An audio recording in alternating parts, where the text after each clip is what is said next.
What if the things society has taught you to be valued are worthless? Can drugs actually be used to reach higher levels of consciousness? Can you be happier than you've ever been with nothing? Each of these questions relates to a different part of the author's journey. The Harvard professor with many possessions, power and fame. The psychedelic researcher experimenting with various psychedelics and the effect on consciousness. And finally, the Yogi Stage, where the author gives up all possessions. I believe there is something for everyone in Be Here Now by Ram Dass. Hi, this is Darren with Philosophize Now. There are two main parts to this book. First is the story of Ram Dass's journey from a professor at Harvard to a yogi. And the second part is a spiritual cookbook which aims to give guidance on how to live a spiritual life and answer common spiritual questions that come out when you're beginning your practice.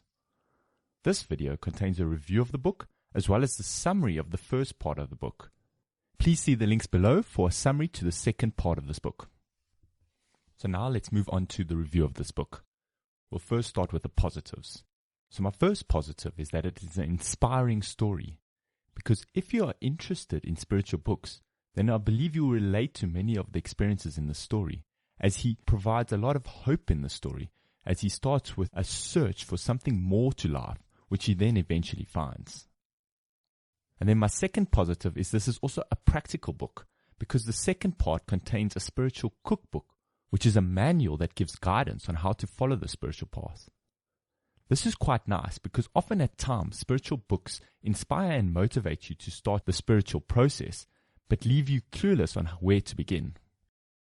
The third positive of this book is I found it very intriguing, and this is because it contains many interesting ideas and answers many common questions one has when following the spiritual path. It also contains many lovely quotes from some famous spiritual leaders such as Buddha, Gandhi, and Jesus. And finally, it also has a wide variety of content, combining both a story and a practical guide on how to follow the spiritual path. And I believe this means that it will have something for everyone. Now let's move on to the negatives of this book. So my first negative is that it's quite a far out there book. And what I mean by this is there are some concepts which might be very difficult for one to accept, or that one might find very strange. And a few examples of this is his certain belief in miracles, as well as his use of drugs to assist the spiritual path. And I can also recall a few other parts where I was reading and I was like, whoa, that's a bit out there even for me, as someone who's read a fair amount of spiritual books.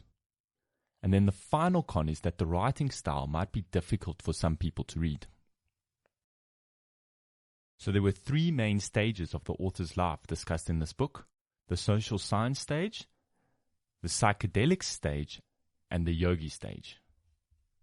So let's start with the social science stage. In the first part of the book, the author describes his background and successes. He was a Harvard professor and held various positions at the university, and also lived a life most of us would think as the ideal life. He was a bachelor with many possessions such as a fancy sports car and a big house, and then often took luxurious holidays overseas. But even with all this fame, wealth and success, he felt that something was wrong or missing in his life. He had searched for this missing something in his chosen profession, psychology. But after a few years, he had lost faith in psychology because he and his colleagues were no better off than everyone else, even though they knew all these theories. Now let's move on to the second stage, the psychedelic stage. So while searching for answers as a professor, he met Tim, who was a radical thinker and experimenter at the university. And during the course of their friendship, they started many new courses. Later on, after Tim had an experience with mushrooms in South America, they started experimenting with a synthetic version of the mushroom called psilocybin, taking it themselves and administering it to patients in clinical trials. He then goes on to discuss his first experience with this drug. His experience began like a really strong pot high, and after a while he started to hallucinate, and then he had a profound spiritual experience. And then over the next few years, he tries various similar drugs, or the same drug at different dosages, hoping to find the experience that would make him enlightened forever. This did not happen, and after a few years, he realized it wasn't that simple no matter what he did. He spent the next few years questioning everyone he could think of to see if they had any idea what this chemical was and how to stop the coming down. But no one had any answers, and he decided he would try to find these answers in India. And in India, he saw all the sites and tried giving the drug to many different people, but all the responses were very similar to those in America, with no one giving him the pearl of wisdom he sought. And he was starting to get quite depressed, thinking he would never find the answer. Now let's move on to the final stage of the journey, the Yogi Stage. So in the coffee shop, the Blue Tibetan, they met an extraordinary person known as Bhagwan Das, an American who gave off the feeling of being someone who knows. So they had a 4-day seminar with him, and after which he decided to follow this guy through his pilgrimage in India.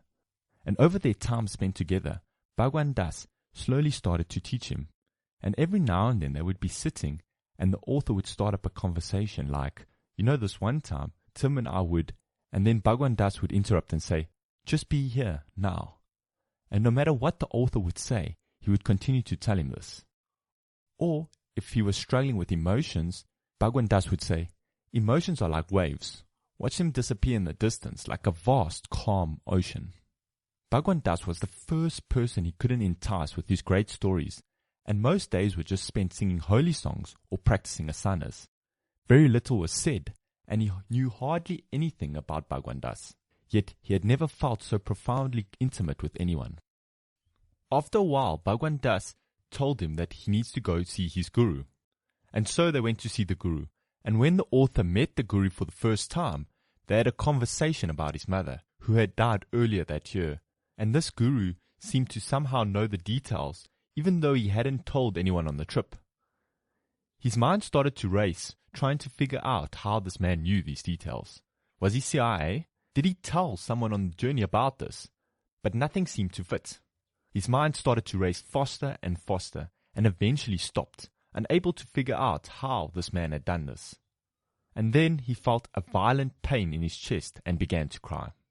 That night he was very confused, feeling both extremely light and confused. But he thought, I have finally met the person who can tell me what LSD is. The next day when he went to meet the guru asked, what question do you have for me? So he told him about LSD and his question regarding it, and then went to go and fetch the LSD. He gives the guru 3 times the normal amount, and then the guru continues the day as if nothing ever happened. And this was his answer. And he leaves it open to your interpretation of what this means. After this, he would see his guru every now and then, but his daily life consisted mostly of doing breathing exercises, pranayam, hatha yoga, meditation and studying. And then at 11:30 every day, his teacher would come and teach him using a chalkboard and some chalk and writing down single phrases, such as, if a pickpocket meets a saint, he only sees his pockets. And months later, the author realized that he was being taught in the Ashtanga Yoga manner. And the story ends here. And the author says that this story is shared in the hope that it will instill the true message of living in faith of what is possible. Thanks for watching, and I look forward to seeing you in future videos.